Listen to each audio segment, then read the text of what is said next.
Зад мен е първият театър в България, който доскоро се наричаше Държавен театър Владимир Трендафилов, а в момента се нарича Общински театър Вида. При построяването му има една интересна особеност, която го прави уникален, тъй като по това време електричеството не е било широко популярно и не е имало как да се осветява тази сграда. Решението на архитектите и строителите на театъра е било стъклен покрив, дневни представления и по този начин сцените, които са се случвали по време на дневните представления, са били осветявани с директна слънчева светлина. Около 60-те години театъра помни едни славни времена, 59-60 година. Например, по времето на неговия директор Хачо Бояджиев се правят 12 премиери. Прави се първата оперета "Царицата на чардаша", която уже не бива успех. След това се забелязват едни периоди, в които също се случва нещо в и около тази сграда. Шекспирови летни фестивали, фестивали на хумора. А повечето от любимците, които днес гледаме по телевизионните сатирични предавания, гостуват. И това допреди няколко години. От няколко години насам, по едно съвпадение, може би иронично съвпадение, наричащия се театър Вида, е със затихващи функции, подобно на завода за ризи със същото име.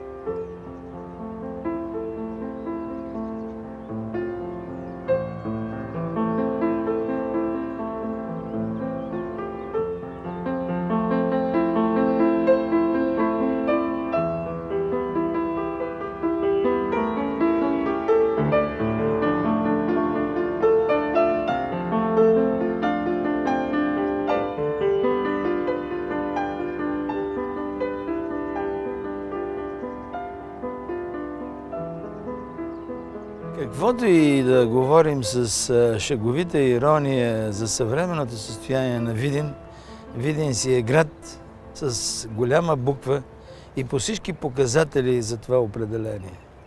Неговата близост с европейска територия, неговата достъпност по реката, като че ли носят всички от тези елементи и белези на цивилизацията, които не се свързват само непременно с електроцентрали или други стопански чудеса. Тук започва един градски живот още преди градът да бъде освободен от турците. По-късно, с параходите от Виена и Будапеща, като най-близко разстояние, започва да се променя бита. Настъпва ерата на баловете, на офицерските ухажвания, на рединготите, на цилиндрите, на бастуните, на тихата дискретна музика, на тангото и валса. Всичко онова, което по това време като маниери, обноски, като атмосфера се е състояло в другите съседни европейски градове.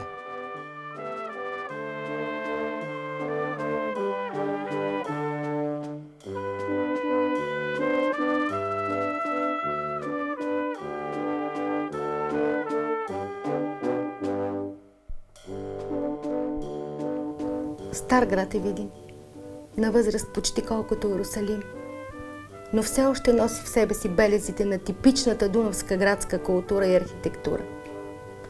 И сякаш още чуваме по кълдарамените улички тропота на дорести коне, още се отварят тежките градски порти, за да приемат натоварените каруци, още чуваме шепота на чемширените дворове, още виждаме лицата на нашите деди, които разтварят кесиите си и дават за образование, за наука, за читалище, за театър. Още виждаме разплаканите лица на нашите майки, които ни изпращат и ни изпращат по широкия свят с думите "Бог да ви пази".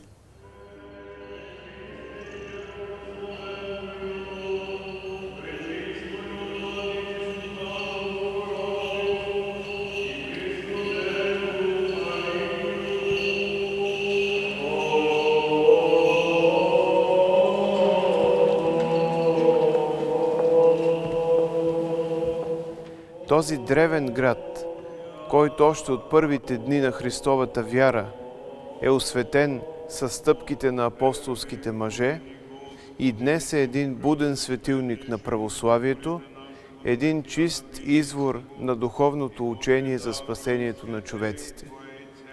От град Видин духовно са израснали много светци на църквата ни и разбира се, тук трябва да споменем името на свети Ромил Видински, както и на свети Никодим Видински, на множеството мъченици, Божи угодници, прославили силата на Божията благодат именно тук, на това място.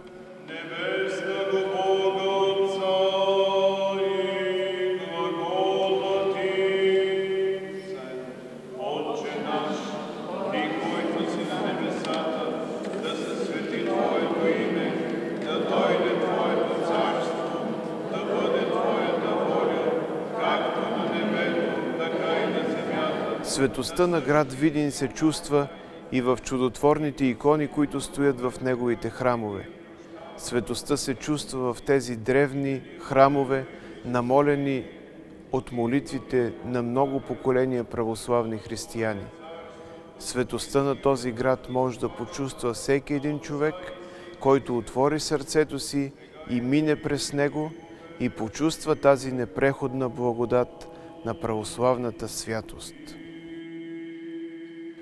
И днес, когато сме изправени пред нови изпитания, пред нови трудности за вярата, за българската нация, за човечеството въобще, благодатно и достойно е да се обърнем към тези велики светилници, какъвто е и вечния страж на брега на Дунава Видин.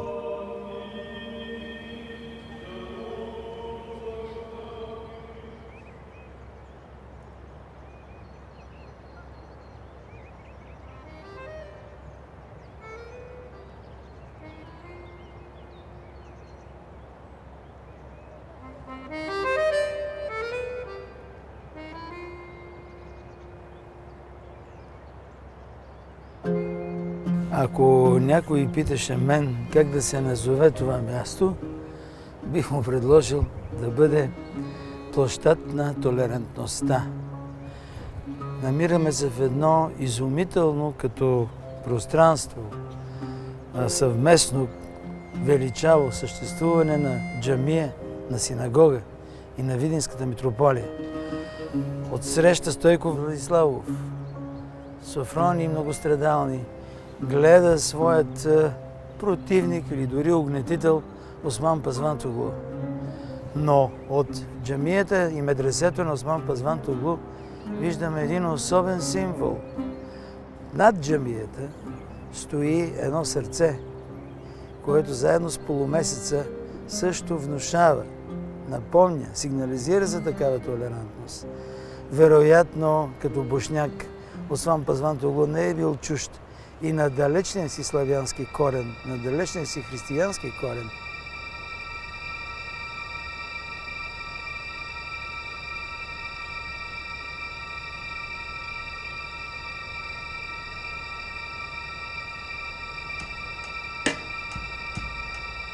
Всички чужди пътеводители споменават, че във Видин се намира втората по големина синагога в България, която е построена от известни европейски архитекти Фердинанд и Франческо. От преди 50-60 години тя започва постепенно да се руши и през последните 30 години изглежда ето така. Това е, което вижда като втора по големина синагога в България български и западен турист.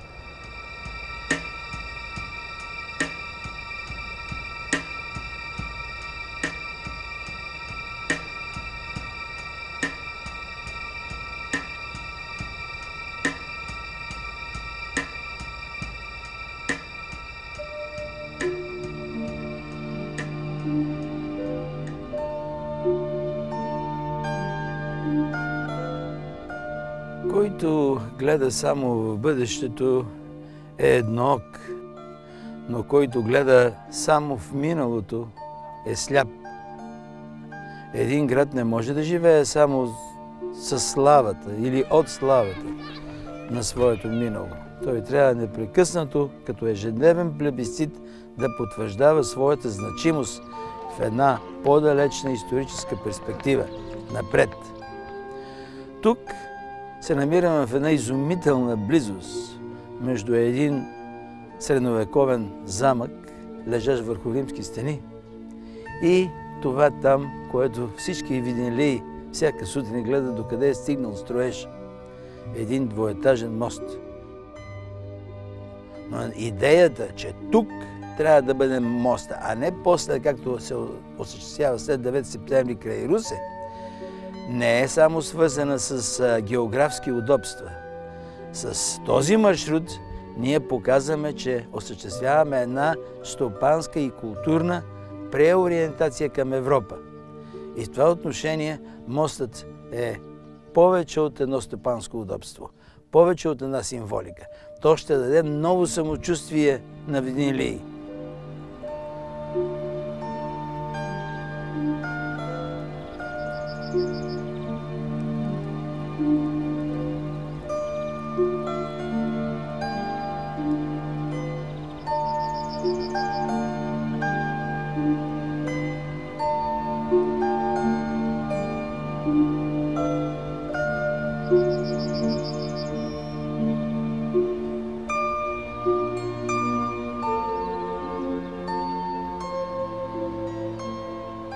Макар да е важен град още от римско време и последната столица на средновековна България, Видин е едно съвременно сираче.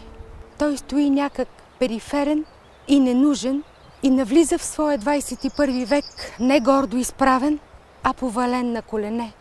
Ще оставим ли безразличието и отчаянието да го заличат? Не бихме го направили.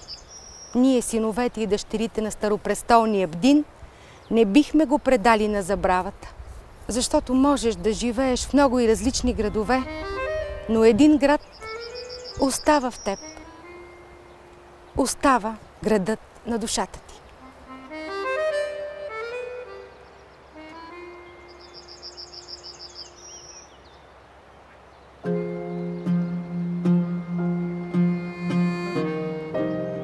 Ние ревниво сме много чувствителни на тема Видин. Видин е за нас като майка ни.